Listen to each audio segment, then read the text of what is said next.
রাধে কৃষ্ণ বন্ধুরা, কেমন আছেন আপনারা? আশা করি সবাই ভালো আছেন। আজকে আবার একটা নতুন ভিডিও নিয়ে হাজির হয়ে গেছি। ভিডিওটি শেষ অবধি দেখার অনুরোধ রইল। আজকের গল্প প্রভাত কুমার মুখোপাধ্যায়ের বলবান জামাতা। আজকে গল্পের দ্বিতীয় পর্ব। পরদিন বেলা 2টার সময় নলিনীবাবু এলাহাবাদ স্টেশনে অবতরণ করিলেন। তাহার পরিধানে পায়জামা ও লম্বা পাঞ্জাবি কোট, মস্তকে পাগড়ি, হস্তে একটা বৃহদাকার যষ্টি দেখা যাইতেছিল। জিনিসপত্রের সঙ্গে একটি বন্দুকের বাক্স। ইচ্ছা ছিল ছুটিতে কিন্তু শিকারও করিয়া যাইবেন। স্টেশনে নামিয়া চতুর্দিকে চাহিয়া দেখিলেন, কই কেউ তো তাহাকে লইতে আসে নাই। গত কল্য যাত্রা করিবার পূর্বে তিনি যে শ্বশুর মহাশয়ের নামে 4 আনার টেলিগ্রাম একটি পাঠাইয়াছিলেন, তাহা পৌঁছায় নাই কি? কুলি ডাকিয়া জিনিসপত্র লইয়া নলিনীবাবু স্টেশনের বাইরে গেলেন। একজন গাড়োয়ানকে জিজ্ঞাসা করিলেন, মহেন্দ্রবাবু উকিল কা বাসা জানতা? গাড়োয়ান উত্তর করিল, হ্যাঁ বাবু, আইয়ে। চলো বলিয়া নলিনী গাড়িতে আরোহণ করিলেন। এলাহাবাদে নলিনীবাবু পূর্বে কখনো আসেন নাই, এমনকি এই তিনি প্রথম বঙ্গদেশের বাইরে পদার্পণ করিয়াছেন। পশ্চিমের শহরের নতুন দৃশ্য দেখিতে দেখিতে তিনি চলিলেন। অর্ধঘণ্টা পরে গাড়ি একটি বৃহৎ কম্পাউন্ডযুক্ত বাড়িতে প্রবেশ করিল। সম্মুখেই বহির্বাটি। বারান্দায় একটি 9-10 বৎসরের বালিকা খেলা করিতেছিল। বারান্দার নিম্নে বামে একটা কূপ, সেখানে বসিয়া একজন পশ্চিমা ভৃত্য সজোরে একটা কটাহ মাজিতেছিল। গাড়ি হইতে অবতরণ করিয়া সেই ভৃত্যকে সম্বোধন করিয়া নলিনীবাবু বলিলেন, এই মহেন্দ্রবাবু উকিলের বাড়ি? হ্যাঁ বাবু। বাবু আছেন? না, তিনি কিদারবাবু উকিলের বাড়ি পাশা খেলতে গিয়াছেন। আচ্ছা, ভিতরে খবর দাও, বলো জামাইবাবু এসেছেন। এই কথা শুনিবা মাত্র যে মেয়েটি বারান্দায় খেলা করিতেছিল, সে ছুটিয়া বাড়ির মধ্যে গিয়া গগন বিদীর্ণ করিয়া বলিল, ওগো, তোমাদের জামাইবাবু এসেছেন। ভৃত্যটির নাম রামশরণ।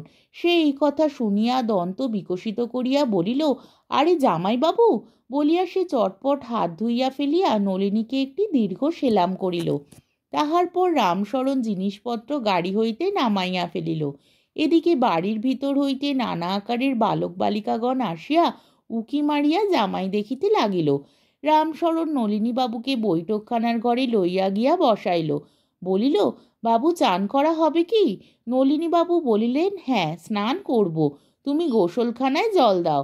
এই সময় একজন বাঙালি ঝি আসিয়া নলিনীকে প্রণাম করিয়া বলিল, ভালো ছিলেন তো? হ্যাঁ, ভালো ছিলাম। তোমরা কেমন ছিলে? হাসিয়া ঝি বলিল, যেমন রেখেছেন। আজ 6 মাস আমি এ বাড়িতে চাকরি করছি। দিদিমণিকে রোজ জিজ্ঞাসা করি, জামাইবাবু কবে আসবেন গো, জামাইবাবু কবে আসবেন গো? দিদিমণি বলেন, এই ছুটি হলেই আসবেন। তা এতদিনে মনে পড়ল, সেও ভালো। আপনি চান করে ফেলুন। মা ঠাকুরন জিজ্ঞাসা করলেন, এখন কি জল টল খাবেন, না ভাত চড়িয়ে দেওয়া হবে?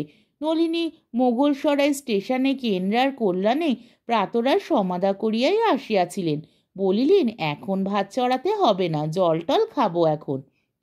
ঝি বলিল, আচ্ছা, তবে স্নান করে ফেলুন, পরে আপনাকে একটা নতুন জিনিস দেখাবো। আমার বকশিসের জন্য কি গয়না টয়না এনেছেন, বের করে রাখুন। বলিয়া ঝি নলিনীর প্রতি রমণীজন সুলভ কটাক্ষপাত করিয়া মৃদুহাস্য করিল। রামশরণ বলিল, তুই বকশিস লিবি, আমি বুঝি বকশিস লেব না? নলিনী ইহার অর্থ কিছুই বুঝিতে পারিল না, কেবল গম্ভীরভাবে ঘাটটি নাড়িতে লাগিল।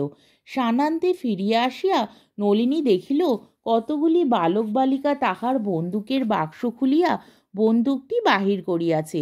সকলে মিলিয়া তাহার ভিন্ন ভিন্ন অংশগুলি জোড়া দিবার চেষ্টা করিতেছে।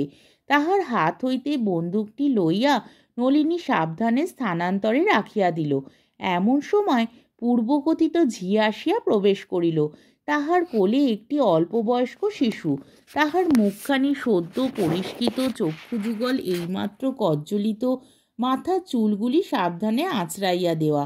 ঝি শিশুটিকে হাতে করিয়া তুলিয়া নাচাইয়া বলিল, দেখো জামাইবাবু, দেখো কেমন সোনার চাঁদ হয়েছে, যেন রাজপুত্রটি। নাও একবার কোলে করো। নলিনী কখনোই ছোট শিশু পছন্দ করিত না, তথাপি ভদ্রতার খাতিরে বলিল, বাহ, বেশ ছেলেটি তো, বলিয়া কোলে লইল।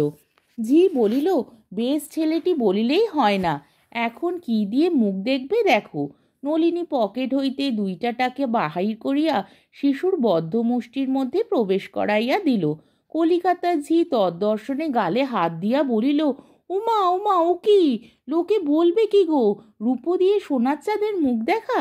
সমবেত বালক বালিকাগণ খিলখিল করিয়া হাস্য করিয়া উঠিল। অত্যন্ত অপ্রতিভ হইয়া আর কোথাও কথা খুঁজিয়া না পাইয়া নলিনী বলিল, সোনা তো আনিনি। মনে মনে স্বীয় পত্নীর উপরও রাগ হইল। তাহার কি উচিত ছিল না পত্রে নলিনীকে লেখা যে অমুকের সন্তান হইয়াছে, তাহার মুখ দেখিবার জন্য একটা গিনি আনিও। ঝি বলিল, সে কথাও শোনে কে? তাহলে আজই শ্যাকরা ডেকে সোনার গয়নার ফরমাস দাও, ছেলের বাপ হলেই হয় না। নলিনীর বুদ্ধিশুদ্ধি ইতিপূর্বেই যথেষ্ট গোলমাল হইয়া গিয়াছিল। শেষের এই কথা শুনিয়া সে একেবারে দিশাহারা হইয়া পড়িল। ছেলের বাপ হইলেই হয় না, ইহার অর্থ কি? তবে নলিনী কি ছেলের বাপ নাকি? শিশুকে ঝির কোলে ফিরাইয়া দিয়া সভয় নলিনী জিজ্ঞাসা করিল, ছেলেটি কবে হলো? ঝি পুনর্বার গালে হাত দিয়া বলিল, অবাক করলে যে, তোমার ছেলে কবে হলে তুমি জানো না, পাড়ার লোককে জিজ্ঞাসা করছো? যে 2টি বালক বালিকা উহারই মধ্যে একটু বয়প্রাপ্ত ছিল, তাহারা ঝির এই ব্যঙ্গোক্তি শুনিয়া হাসিয়া উঠিল। ক্ষুদ্রতর বালক বালিকাগণ তাহাদের দেখা দেখি উচ্চতর হাস্য করিয়া মেঝেতে লুটোপুটি করিতে লাগিল। সদ্য স্নাত নলিনীর ললাট তখন ঘর্মসিক্ত হইয়া উঠিয়াছে।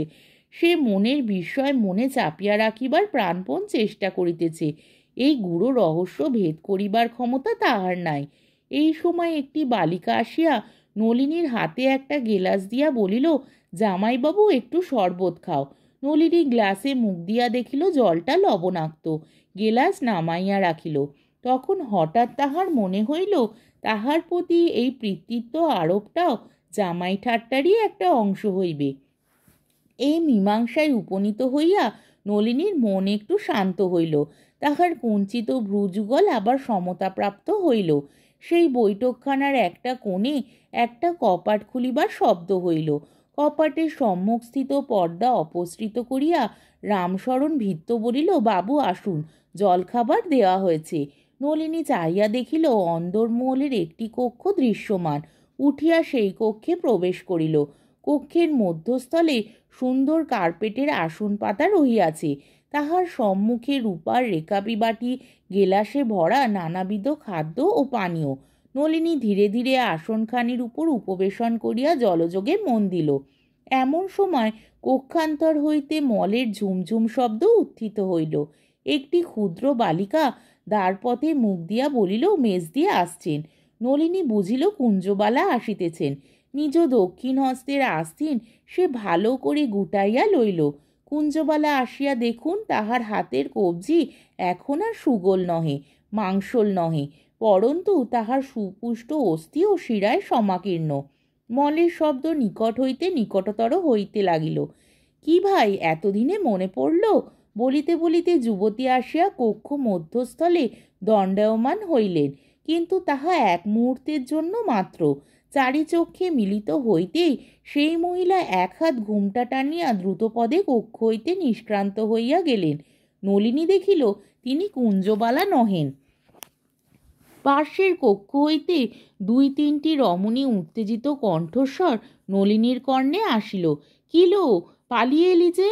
ওমা, ও যে অন্য লোক। অন্য লোক কিলো? আমাদের শরৎ নয়? না, শরৎ হবে কেন? কে তবে? আমি জানি। এ কি কাণ্ড, জুয়াচোর নাকি? যেরকম চোয়ারে চেহারা আশ্চর্য নয়। ওমা, এ কি কাণ্ড, জামাই সেজে কে এলো? একজন বালকের কণ্ঠস্বর শোনা গেল, একটা বন্দুক নিয়ে এসেছে। ওমা, কি সর্বনাশ হলো গো! ওরে রামশর্মা কোথা গেলি? যা শিগগির বাবুকে খবর দে। রমণীগণের দ্রুত পদধ্বনি শ্রুত হইল। তাহার পর নলিনী আর কিছুই শুনিতে পাইল না। এই সময়ের মধ্যে অদূরস্থিত একটি পুস্তকের আলমারির প্রতি নলিনীর দৃষ্টি পড়িয়াছিল। সারি সারি বাঁধানো ল রিপোর্ট, প্রত্যেকখানির নিম্নে সোনার জলে নাম লেখা, M.N. ঘোষ। তখন সমস্ত ব্যাপারটা নলিনী দিনের আলোকের মতো স্পষ্ট বুঝিতে পারিল। তাহার শ্বশুরের নাম মহেন্দ্রনাথ বন্দ্যোপাধ্যায়, ইনি মহেন্দ্রনাথ ঘোষ। তবে ভ্রমক্রমে সে অন্য লোকের শ্বশুর বাড়িতে চড়াও করিয়াছে। নলিনী তখন মনে মনে হাস্য করিতে করিতে নিশ্চিন্ত মনে একে একে জলখাবারের পাত্রগুলি খালি করিয়া ফেলিল। এদিকে রামশরণ ভৃত্য ঊর্ধ্বশ্বাসে বাবুকে খবর দিতে ছুটিল। কেদারবাবু উকিলের বাসায় ছুটির সময় প্রায় পাশা খেলার আড্ডা জমিয়া থাকে। অদ্য এখানে বড় মহেন্দ্রবাবু, ছোট মহেন্দ্রবাবু, নলিনীর আসল শ্বশুর এবং অন্যান্য অনেকগুলি উকিল সমবেত হইয়াছেন। পাশা খেলা চলিতেছিল। এমন সময় ঝড়ের মতো আসিয়া রামশরণ সেখানে প্রবেশ করিল। নিজ প্রভুকে দেখিয়া বলিল, বাবু বাবু, জলদি বাড়ি আসুন। তাহার মুখ চক্ষু দেখিয়া ভীত হইয়া মহেন্দ্র ঘোষ বলিলেন, কেন রে, কারুর অসুখ বিসুখ? বাড়িতে একটু ডাকু এসেছে। সকলেই উৎসুক হইয়া উঠিলেন। মহেন্দ্র ঘোষ বলিলেন, ডাকু? দিনের বেলায় ডাকু?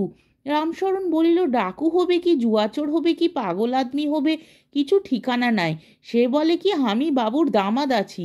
ইহা শুনিয়া অন্য সকলে হাস্য করিলেন, কিন্তু মহেন্দ্র ঘোষ উত্তেজিত স্বরে জিজ্ঞাসা করিলেন, কখন এলো, কি করছে? এই 3 বাজে এসেছে। একটু লাঠি এনেছে, একটু বন্দুক এনেছে, অন্দরমে গিয়ে জল উল খেয়েছে। মাইজি লোকও বড়া ডর হয়েছে। বন্দুক এনেছে, লাঠি এনেছে, হতবাগা পাজি শুয়োর, তুই বাড়ি ছেড়ে এলি কার জিম্মায়? বলিয়া ক্ষিপ্তের মতো মহেন্দ্রবাবু বাহির হইলেন। গাড়ি প্রস্তুত ছিল। লম্ফ দিয়া গাড়িতে উঠিয়া হাঁকিলেন, জোরসে হাঁকাও। কয়েকজন উকিল সঙ্গে সঙ্গে বাইরে আসিয়াছিলেন। কেহ বলিলেন, বোধহয় পাগল হবে। কেহ বলিলেন, না, পাগল হলে বন্দুক আনবে কেন? কোনো বদমাইশ গুন্ডা হবে। ছোট মহেন্দ্রবাবু নলিনীর শ্বশুর বলিয়া দিলেন যে পাগলই হোক গুন্ডাই হোক ধরে পুলিশে হ্যান্ডওভার করে দিও। গাড়ি নক্ষত্র বেগে ছুটিল। বাড়িতে পৌঁছিলে গাড়ি হইতে লাফাইয়া পড়িয়া মহেন্দ্রবাবু বলিলেন, কই, কোথায়? এমন সময় নলিনী কক্ষ হইতে বাহির হইয়া আসিয়া দাঁড়াইল। গৃহস্বামীকে অভিবাদন করিয়া বলিল, আপনি মহেন্দ্রবাবু? আপনার কাছে আমার একটা ক্ষমা প্রার্থনা করবার আছে। নলিনীর ভাবভঙ্গি ও কথাবার্তায় মহেন্দ্রবাবু একটু থতমত খাইয়া গেলেন। বাড়ি পৌঁছাইয়া যেরূপ প্রহারের বন্দোবস্ত করবেন ভাবিয়াছিলেন, তাহাতে বাধা পড়িয়া গেল। মহেন্দ্রবাবু জিজ্ঞাসা করিলেন, কে আপনি? আমার নাম নলিনীকান্ত মুখোপাধ্যায়। আমি মহেন্দ্র বন্দ্যোপাধ্যায় মহাশয়ের জামাতা। মহেন্দ্রবাবু উকিলের বাড়ি গাড়োয়ানকে বলেছিলাম, সে আমাকে এখানে এনে ফেলেছে। আমি আমার ভুল এই অল্পক্ষণ মাত্র জানতে পেরেছি। এতক্ষণ চলে যেতাম। আপনাকে আনতে লোক গিয়েছে। আপনার কাছে ক্ষমা প্রার্থনা করে তবে যাব। এই জন্য অপেক্ষা করছি। এই কথা শুনিয়া মহেন্দ্র ঘোষের রাগ জল হইয়া গেল। তিনি নলিনীর হাত দুখানি নিজ হস্তে ধারণ করিয়া হো হো শব্দে অনেকক্ষণ হাস্য করিলেন। শেষে বলিলেন, মহিনের জামাই তুমি? বেশ বেশ।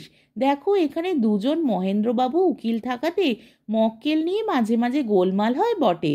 হয়তো মকস্বল থেকে কোনো উকিল আমার কাছে এক মকদ্দমা পাঠিয়ে দিলে মক্কেল কাগজপত্র নিয়ে গিয়ে উপস্থিত হলো তোমার শ্বশুর বাড়িতে, কিন্তু জামাই নিয়ে গোলমাল হেই প্রথম। বলিয়া মহেন্দ্র ঘোষ অপরিমিত হাস্য করিতে লাগিলেন। তাহার পর নলিনীকে লইয়া বৈঠকখানায় বসাইলেন। কিঞ্চিৎ গল্পগুজবের পর নলিনীর জন্য একটি ভাড়াটিয়া গাড়ি আসিয়া উপস্থিত হইল। নলিনী তখন বিদায় গ্রহণ করিয়া নিজ শ্বশুরালয়ের অভিমুখে যাত্রা করিল। আজকের পর্বটি এখানেই শেষ হলো।